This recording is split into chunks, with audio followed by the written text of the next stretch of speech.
Last week in our Level Up Mastermind course, I was talking about how our minds are divine centers of operation.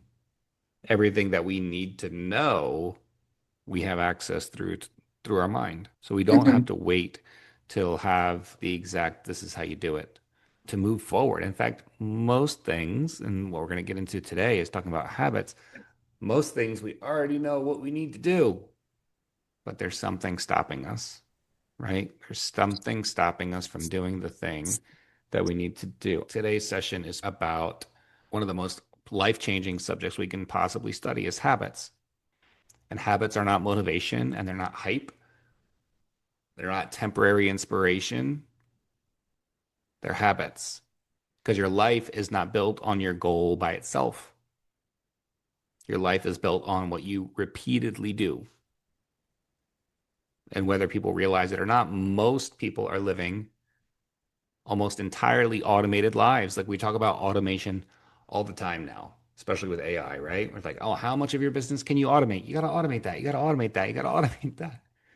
People don't realize they're living automated lives, automated thoughts, automated emotional reactions, automated stress responses, automated money habits, automated relationship patterns, automated beliefs, automated routines. Most people wake up and immediately become the same version of themselves that they were yesterday. The same thoughts, the same emotions, and the same patterns, same distractions, the same excuses, and the same identity. And then they wonder why life is not changing. But today I want us to really understand something. Your habits are not random. Your habits are a reflection of your identity. The behaviors you repeatedly perform are connected to the version of yourself you currently believe yourself to be. And that's why behavior change without identity change is almost never lasts. That's why like New Year's resolutions don't last because you say, "Oh, I'm going to go do this thing every day or multiple times a week or whatever. I'm going to go change my behavior." But you haven't changed who you are. You haven't changed who you believe yourself to be. And when you do that, eventually your subconscious pulls you back towards what feels familiar. And this is why subconscious conditioning, the work that we do here, why it matters so much. This is why vision work matters. This is why choosing what you pay attention to matters. Emotional regulation. The repeated emotional states eventually become your personality traits. Repeated behaviors eventually become identity. So when you repeatedly call your leads, post to social, go to networking, any of the other things, right? Send the estimates, go to network, like all those things. When you become a person that does that, the identity, that helps build the habit. And the repeated identity becomes your life. So today we're going to break this down into three major parts: habit selection, habit replacement, and habit formation. And by the end of the session, I want you to looking at your daily life differently, not emotionally, not judgmentally. Don't judge yourself for your habits, okay? Because a lot of times we'll start doing that and it just derails the whole thing. But consciously, once you become conscious of your patterns, you become powerful enough to change them. Yay, Nicole's here. Yep, sorry, had to You're finish good. my meditation here. It's at Oh, 1:15, so yeah, I said I was running a little bit late and then I wasn't running late anymore, but I'm glad you're oh well. here. I'm glad you're here. We have Stephanie here too. I'm not sure if Lewis is going to be joining us. Hey, Stephanie. Oh, she's got her thing on mute, but she said hi. I saw her mouth move. Well, what we're talking about, Nicole, this time, and if you could mute your thing, that way, feel free to come off mute if you have any questions or anything, but that way the background is more clear. But what we're So you talking, don't hear my dog panting, right? yes, I know you like to walk and listen and enjoying these while you're walking and moving about. But we're talking about habit selection and habit replacement and how our life becomes a result of our habits. So let's really start with this idea. Most people are not living intentionally, like they're living automatically. Think about your own life for a second. Think about how many things you do every day without conscious awareness. The route you drive, the way you brush your teeth, if you brush your teeth, hopefully you do. The way you react when you're frustrated, the way you respond to stress, the way you speak to yourself internally, the way you open your phone every 5 minutes, the way you procrastinate, the way you avoid discomfort, the way you emotionally shut down, the way you seek validation, the way you handle money, the way you think about the future. Most of it is automated, it's memorized, it's subconscious. And this is exactly why so many people struggle to create meaningful change because they're trying to change the outcomes without changing the operating system. And the subconscious mind is so powerful. The subconscious mind loves familiarity, even if the familiar thing is painful. And that's why people recreate toxic relationships or financial struggle, overwhelm or anxiety or inconsistency, emotional chaos, self sabotage, procrastination, and burnout, even though they know they want something different, because the subconscious has memorized those emotional states. And what's familiar often feels safe. At least I know. At least I know how to interact with that, even if I don't really want it, even if it's destructive. So if you want change in your life, you must become willing to change your conditioning. And that starts with habits. Now, something I really love, a piece that really talks about this is Thomas Troward's, and I'll email it to everybody after our call, but Thomas Troward's The Law of Growth. It's a really powerful idea in personal development and mindset work. Troward says the great fact to be realized regarding nature is that it's natural. It's a super simple sentence, but profound. Nature is natural. Growth is natural. An acorn doesn't worry about becoming an oak tree. A flower doesn't compare itself to another flower. Nature doesn't force growth, it allows it. But as human beings, we're constantly interfering with our own growth through fear, doubt, impatience, comparison, emotional spiraling, inconsistency, and self judgment. We plant seeds and then we dig them up every few days, wondering why nothing has happened yet. And we do the same thing psychologically. We start a new routine and then emotionally abandon it. We start journaling and then we stop because we don't feel the immediate results. We start working out, then we stop because our motivation dips. We start vision work, but then we stop because the future identity still feels weird and unfamiliar. Like, why am I sitting here thinking about making X amount of dollars or doing X amount of deals or what my life is going to be like when I get to take that vacation or I feel my body in that way or I get to do that project or take that trip. We expect this massive transformation without consistent conditioning. But growth doesn't work that way. Troward says, in the beginning, in the middle, and in the end, of the law of nature is the principle of growth from a vitality inherent in the entity itself. Everything the oak tree needs exists inside an acorn. And the acorn does not need to become something different. It simply needs the proper conditions. I think this is true for us too. Your discipline already exists as potential.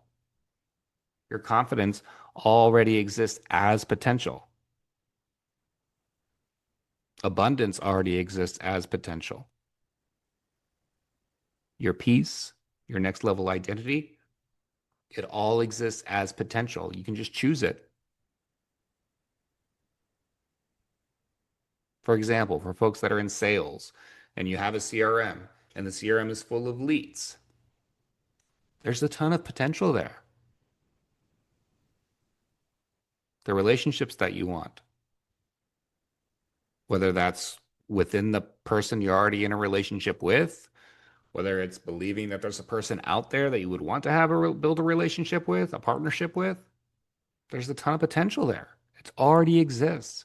And there's a version of you that is experiencing that right now. You just haven't made those choices yet. The problem is not absence, it's interference. Interference through poor habits, chaotic thinking, emotional inconsistency, toxic environments, our subconscious conditioning, and repeated self limitation, getting in our own way. So the goal isn't forcing yourself to become someone else. The goal is creating conditions where your higher self can naturally emerge, basically creating the setting for your future self to show up. And this is where habits become transformational because habits create conditions. Your daily habits are either reinforcing survival or reinforcing growth every single day. Most people are choosing the habits emotionally instead of intentionally. They're choosing their comfort over growth, distraction over focus, dopamine over discipline, avoidance over courage, and entertainment over intentionality. And then they wonder why life feels stagnant. How is this landing with folks? You feeling attacked yet, anyone? Sometimes I read this shit and I feel attacked. It's okay, right?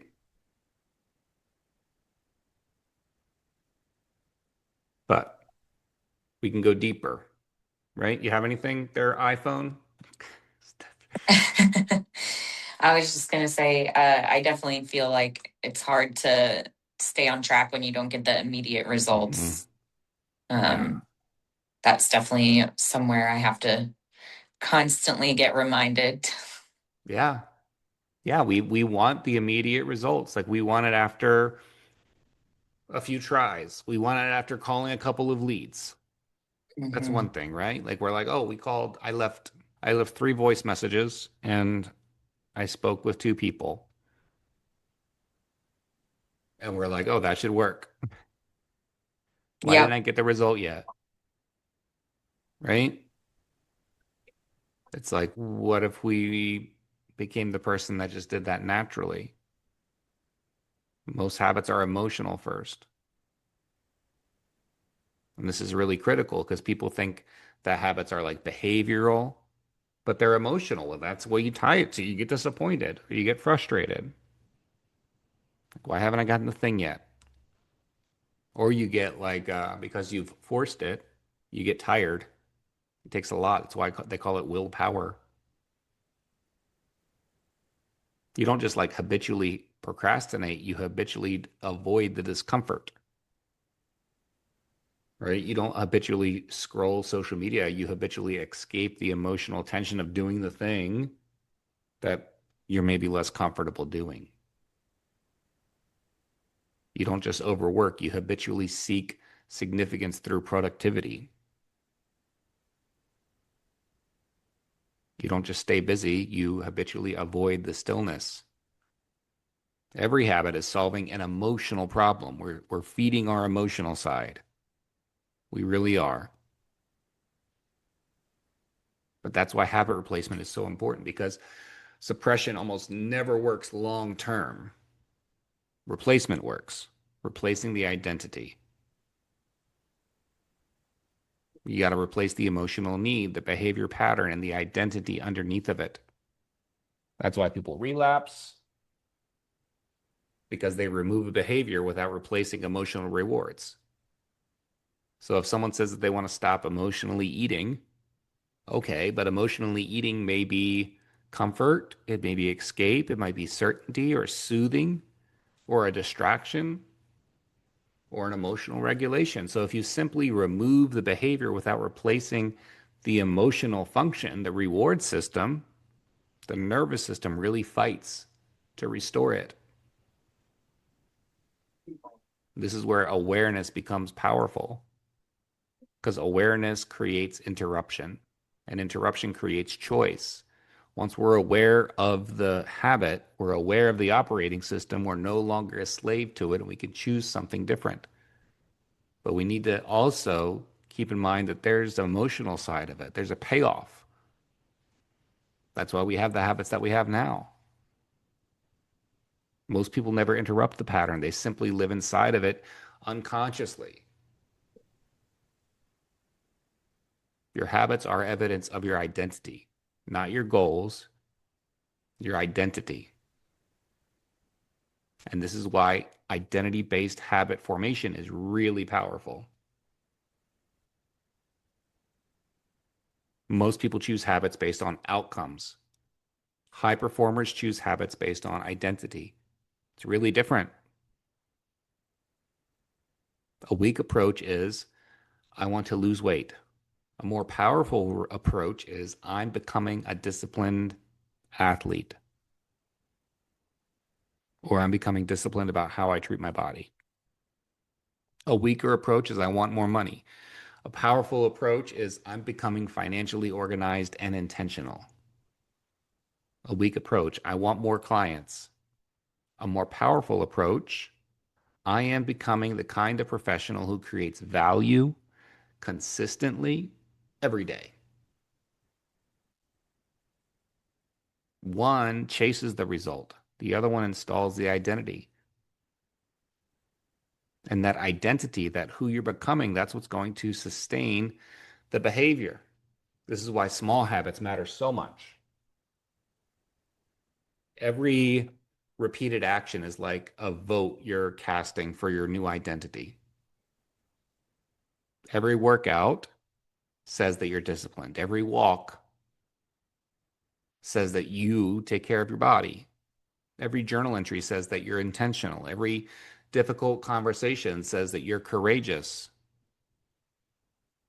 Every moment of emotional regulation where you choose your response versus a reaction says that you're stable. And every focused work session says that you're consistent. And these tiny actions, repeated consistently, eventually become your self-image. And your self-image determines your behavior. You just become a person that does this.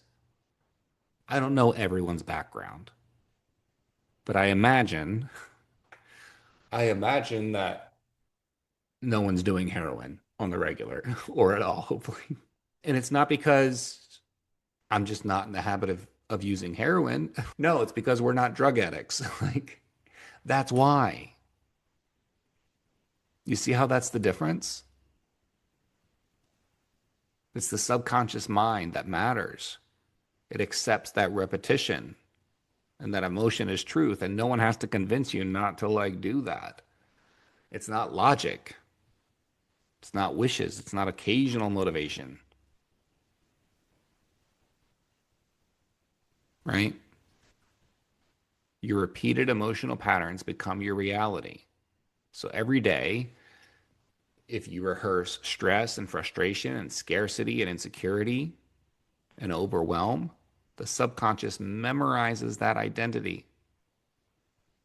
And then your behaviors align with it automatically. This is why people can sabotage opportunities they consciously want because subconsciously the new identity feels unfamiliar. Success can sound scary when you're used to not succeeding. It can feel unsafe. This is why so many people stop before the breakthrough because the nervous system interrupts growth. The nervous system interprets growth as danger. And this is also why consistency matters more than intensity. Calling 5 leads a day, calling 5 people in your sphere of influence a week is more important than calling 50 today. Because if you try to go from 0 to 50 in one day, you might do it once. But if you start doing it consistently 5 a day, every day, well, then you're just a person that does that. And you don't need perfect habits. You need repeatable habits. You don't need emotional certainty every day. You just need that continued repetition because this is what you do now. This is who you are now. That repetition becomes your identity, and identity, then that becomes automatic. So let's give a framework for habit selection.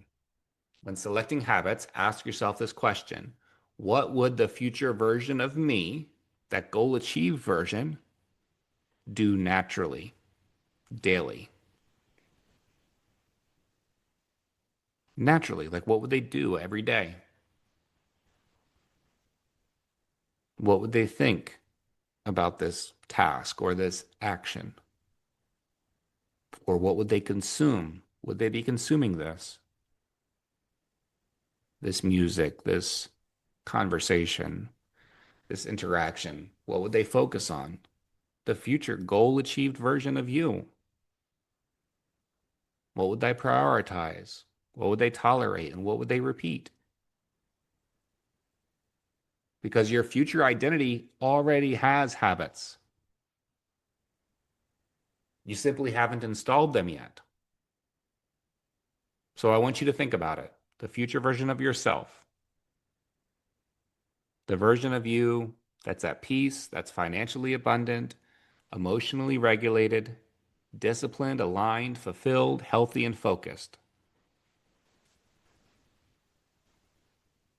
So get that version of you in your mind and then ask yourself, what are 3 habits that version of me naturally performs every day? Not 10, but 3.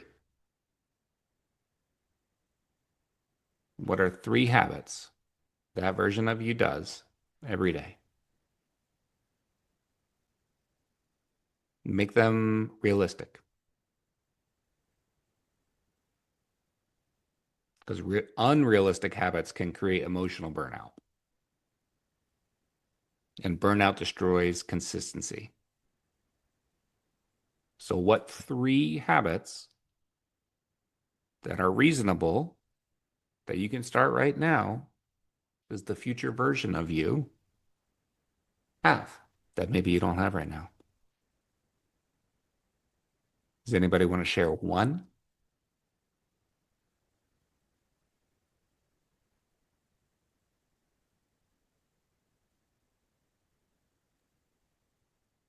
I would say definitely meditation on a Mm-hmm. regular basis. Get my mindset where it needs to go. Love that. And Any others? the healthy living, either like I am now, out walking or the gym or just healthy eating. Just being mindful of what are you putting in, what are you putting Okay. out. All right. I I don't know have about the third one yet. Okay. I have to move my body for 30 minutes, Mm-hmm. and it can be whatever, just 30 minutes. And then I have 5 calls to my sphere of influence, and my journal. Those are the three that I feel like would be the most impactful if I'm just picking 3. Okay. That's great. That sounds really good. Both of those, both of your highlights sound really good. And I would agree. For me, it's talking to 5 of my ideal clients every day. I mean, if we were really to do that, would we have problems with anything else? Probably not. We probably have problems with like, oh, now we have to hire someone to help. And we need to find a good CPA so we don't have to pay taxes. But now we've identified those, like those habits of our future self. Well, let's talk about the habit replacement. And this is how we're going to start to practically, right? It's a practical tool that we can use immediately. So, first, identify the trigger. Like, what is creating that behavior that we have now? So, whether it's choosing not to meditate, or maybe choices that you're making, Nicole, about your health, or Stephanie, it's, you know, choosing not to move your body, or choosing not to make those phone calls, or choosing not to journal. What is creating that behavior that you're having instead, or the avoidance? Is it stress, or is it boredom? Is it fear? Sugar cravings. Loneliness? Yeah. Cravings? Sure, Sure. yeah, sugar cravings the big thing. Overwhelm, fatigue, anxiety? Yeah. And then if we think about what we're doing instead, so you mentioned sugar craving, so I'm guessing it's having some sugar, right? Then we can identify what that emotional reward is. So that emotional reward, it's providing you escape or comfort or control, validation, relief, dopamine. So then how can we replace the behavior while preserving that emotional need? So I don't want you just like removing the coping mechanism. I want you to replace it with a higher level response. I think I usually have them when I'm actually supposed to be eating Mhm. something like protein or so. And Right. so either drinking, take a tea without sugar or something, or have a high protein meal is replacing that sugar craving. And sometimes at the end of it, after I did that, I get one bite of Right. something sweet just to finish it up. But Right. the main part of it was the healthier eating, the better Yes. choices. Yes. So, Absolutely. So instead, Stephanie, are you in real estate as well? Yes. Okay, me too. yeah. Yeah. So if that's the, like, if it's the dopamine hit that you're getting from the sugary something or other, like you said, maybe the desire for that is that you actually need to eat. So choose something that is a better choice, and then maybe reward yourself for that good choice by having a better option. It still kind of gives you that. I get it. So also, yeah. So it's like instead of maybe doom scrolling, maybe we scroll instead of journal or instead of meditating. Well, then we need to make the meditating or the journaling even more enriching so that it will hit those dopamine receptors that we're wanting. Yeah. Because think about it. Like, you ever like get done scrolling and you're like, not only did that not really like feed the need, I actually feel worse now. Like my kid plays Xbox sometimes, and if he plays too much, not only did it like not entertain him because he gets done, he's like, I'm bored. I'm like, bro, you literally just got done playing a whole like season of baseball on your Xbox. Not only is he bored and not satisfied, he's kind of grumpy. Yep. And scrolling is the same way because it didn't really feed our dopamine receptors. In fact, a lot of times it gets us into comparison, it gets us into fear, it gets us into it's wild. So, what can we do instead? We can visualize the life that we want. We can watch a YouTube video about the house that we want, about the vacation that we want, and then write about it. Sometimes when I do my vision work, I'll actually look up, I'll use my phone and I'll look up, let's say it's like I want to have an event at the Rosewood Hotel in Miami. Well, they're about to open it. So I'll go online and I'll find like pictures and whatever of the Rosewood Hotel. And I'll find the restaurant that's next to it that I want to host the mastermind dinner at. So it's generating that dopamine response in a different way. So the goal is not to remove the relief that we get from the actions that the old habits that we've had, but the goal is to elevate the source of relief. And over time, your nervous system starts to learn the new patterns. If you spend enough time meditating, Nicole, your nervous system will look for that. It'll say, hey, I really want to meditate right now. Now, another major piece of this is environment.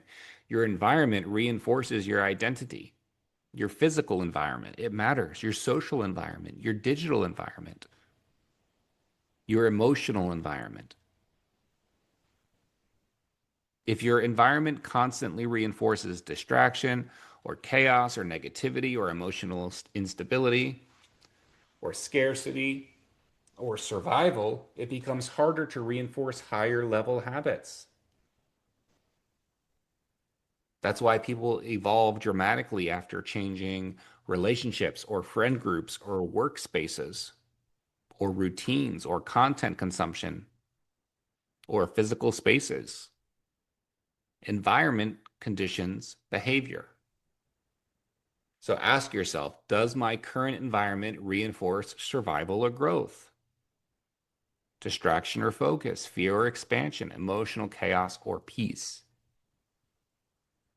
Because your future self requires different conditions than your survival self. And here's another truth. Most people are addicted to emotional states. They're addicted to urgency, anxiety, chaos, pressure, proving themselves, emotional intensity, or stress, because the body memorizes those emotions. And when peace finally appears, it feels unfamiliar. Sometimes people sabotage peace simply because peace feels strange. And that's why emotional regulation is one of the greatest habits you can develop. The ability to pause, breathe, observe, regulate, and consciously choose your response. That is power, not reacting emotionally or automatically, but choosing intentionally. You don't rise to your goals, you fall to your conditioning. And if your conditioning is created through the current version of you, then conditioning can create the next version too. And that should be exciting because it means transformation is trainable. But we want to think about our environment. So, what are about our environment is helping us develop these new habits or not? If we're talking about eating sweets, well, then maybe getting the sweets out of the house or out of the car or out of the office. I, when I was in college, I had a bowl of M&Ms and I I convinced myself that I would reward myself with an M&M every page I read. And yeah, I didn't really read, but I ended up eating lots of M&Ms. But maybe it's getting the sweets out. Maybe it's getting our vision work journal that we're really excited about. Maybe, I mean, maybe it's not just a notepad. Maybe we go to the store and we buy a journal that we're really excited about to write in, something that invites the abundance. and we sit it right there. Maybe we put the app on our phone that locks us out of scrolling apps, locks us out of our phone altogether.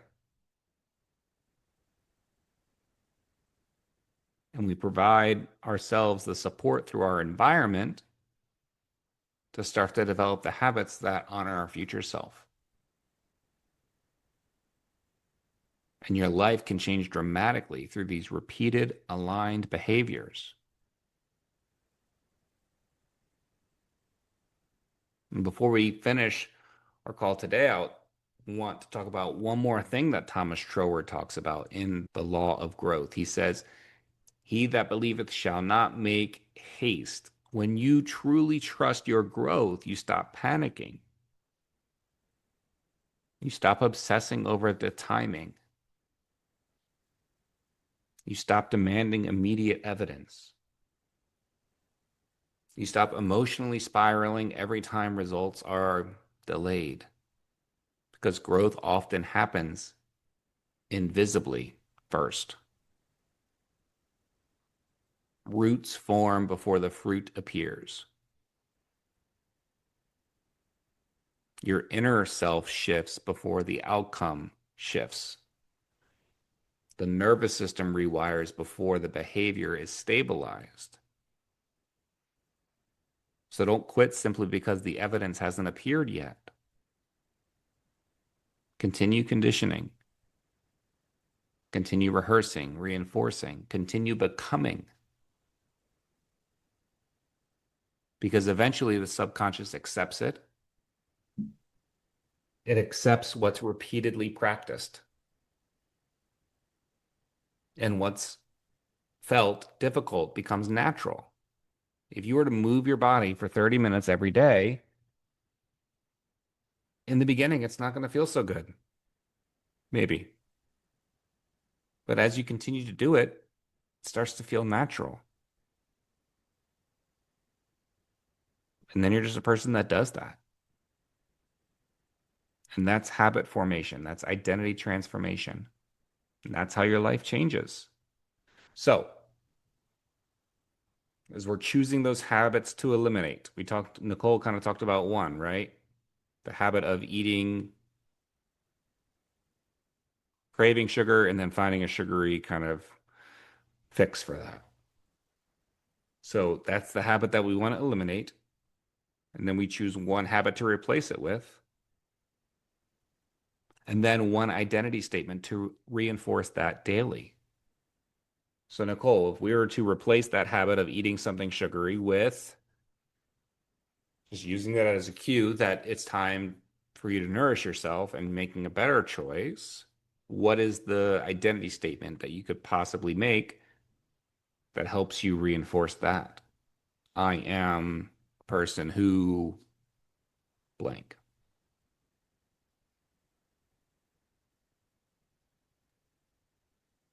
Nourishes your body to Hmm. stay healthy. Right. So all of that. And then stack it up daily. And notice when you do it. Notice when you do the different thing.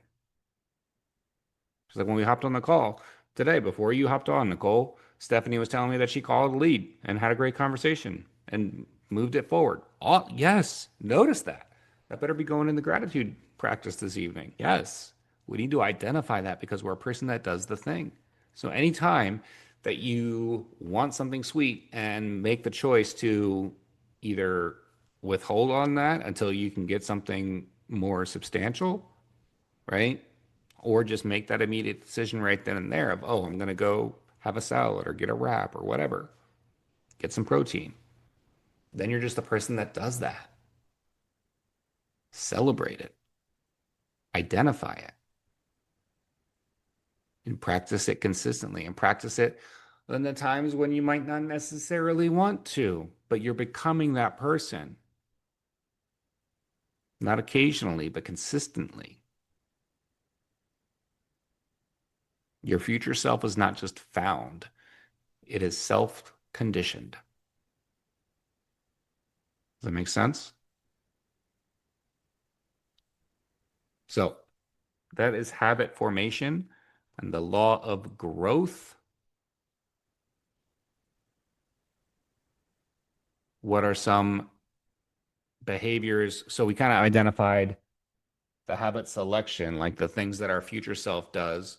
What are some of the behaviors that are keeping us from that currently? Nicole, I imagine like wanting the sweet or something and just diving in that is probably one.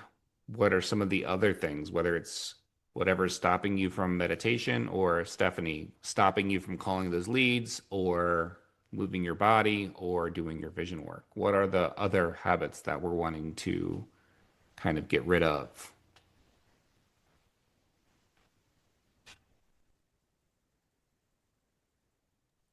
I think for me, one of the big ones is, some most mornings I spend about 20 to 30 minutes when my kids leave for school just messing around on my phone, catching Okay. up on messages from last night, or sometimes it's somewhat productive and sometimes it's just Instagram and baby goats. So I think that's 30 minutes that I could be moving my body. That's 30 minutes that I could be journaling. Definitely not the most productive use of my time. Okay. So, what is the emotional response that you think you're getting from the scrolling? I think honestly, it's just like a way of delaying doing the things that I have to do. So why why do you want to delay the things that you have to do? I don't know. I think a lot of that, I've told myself that it's because I really like my pajamas. And then when I'm done scrolling my phone, I have to go like shower, get dressed, all that Hmm. stuff. And there's a part of me that just wants to hang out in my pajamas, apparently. Okay. Jammies are comfy. I So, think some of it, because I'm right there with you, Stephanie, on the same, is just we don't really have a boss or a mm, deadline or hmm, something. We can do it when we want to. Yeah.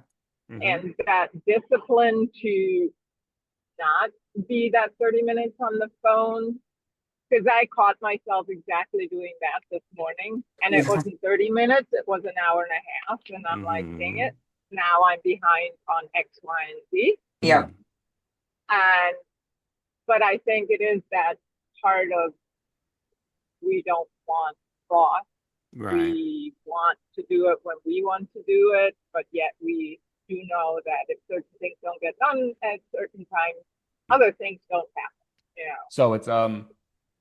So it's a chain reaction really, Mhm. because it's not so much the 20 minutes that you're spending on the phone. If there was no, if there was like, if you were hopping off that and you were already dressed and ready to go, and then you went into the tasks at hand, the producing responsibilities and tasks and actions with the right energy, you probably could pull it off. But that's not the path that it sends us down. It sends us down a path of further delay, and then borrowed time. You're borrowing the success of today for some cheap kind of emotional support. And it's wild. And I don't want us to have guilt about it, but like that's what's happening. So it's like, what can we get more excited about? And maybe at first, moving your body doesn't feel that way, but it can. It can start to feel that way. Yeah. Especially right now, it's like so beautiful out, the pollen's down. Like there's just like no reason to not go out Right. and take a walk. And my Right. dog needs it too. So, And I always like to just have a book on tape. mm, So it made it a little easier for me to go do those walks more often with them on a regular basis because I mm-hmm, want to read that book. mm-hmm. Yeah. I love it. So, how can, so what are we going to replace that with? So, kids go to school. what are we going to replace the scrolling for 20 or 30 in our pajamas with? Because I really wanted to finish this book or wanted to know Yeah, what's actually going to happen, right? right. And then put things in our environment to help encourage that behavior. Yeah. Like what would need to happen to make it so that we almost couldn't fail? What would make it really challenging? If Nicole really wanted to get serious about no longer having sugary treats, like she would just get them all out of the house. And then she's like, okay, well, I really want a soda. And she's like, well, I would have to actually get in my car and drive to a store to get a soda. By the time you do that, you're going to be like, what the hell am I even doing? So then what things can we put in our environment to help us? I could give up pajamas and sleep in my workout clothes. That's very possible. That would be very sad for me, Andy. I really like my pajamas. I get it. I get it. I think if I Mm, But would do that, my husband would go like, "What the hell happened what to the you?" heck are you doing? Yeah, But I mean, but that's one way to do it.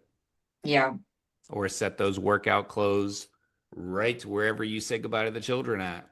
So that it's like, all right, well, here it is. Or make a yeah, deal with yourself that before they leave for school, you've enjoyed you've enjoyed your PJ time. You're in the workout clothes by now. There's a woman who she is making a shit ton of money as a fashion like influencer. yeah. And the only thing that started it was she started to refuse to wear leggings unless she was going to work out. Because before that she was just wearing, and she was like, wait a minute, like I don't want to do this. So she made this rule to change her habit, and now she has a whole ass business. I'm not saying that like you're gonna have a whole ass like fashion business or whatever. That might not even sound interesting to you. But that one little habit, like getting the book on Audible so that you can listen but to it's it. dress for success. Yeah. Or Yeah. having those workout clothes there. Or if you need it, be like, all Mhm. right, if I don't work out tomorrow when the kids leave and I catch myself here scrolling, I guess I'm losing my PJ privileges.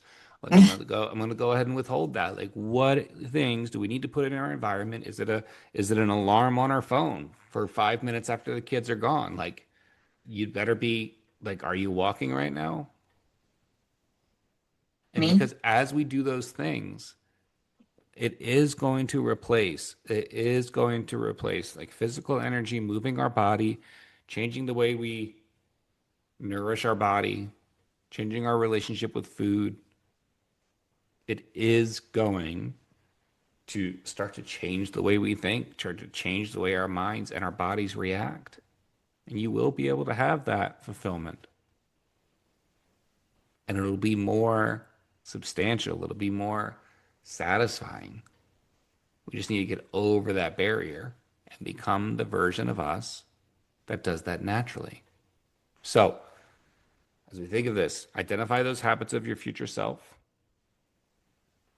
understand what habits you're doing in place of that and why, and then create a new habit that feeds that emotional need, maybe not as easily and maybe not as naturally and maybe not as significantly right now, but it will.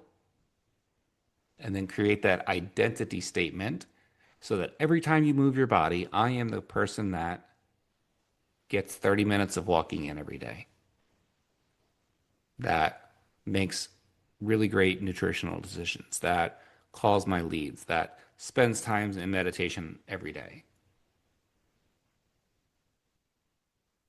Because if you create that identity, the habits align and then the results start to come. Sound good? Yep. So no Yep. no PJs or putting the workout clothes there or setting an alarm. Yeah, It's going to be a beautiful day tomorrow. I It know. And I always do feel good when I do it. Do right? Yeah. depends on where you live, Stephanie. I'll go walking with you. There you go. Oh, thanks, Nicole. All right. Good. Yeah. So get it done. Think about these habits because that's what's going to change your experience. All right. Let me know if you have any questions. I'll send an email with some of these follow-up steps and have a great week. Thank you. Have a Thank great you. week. All right. Bye, Appreciate guys. it. Bye.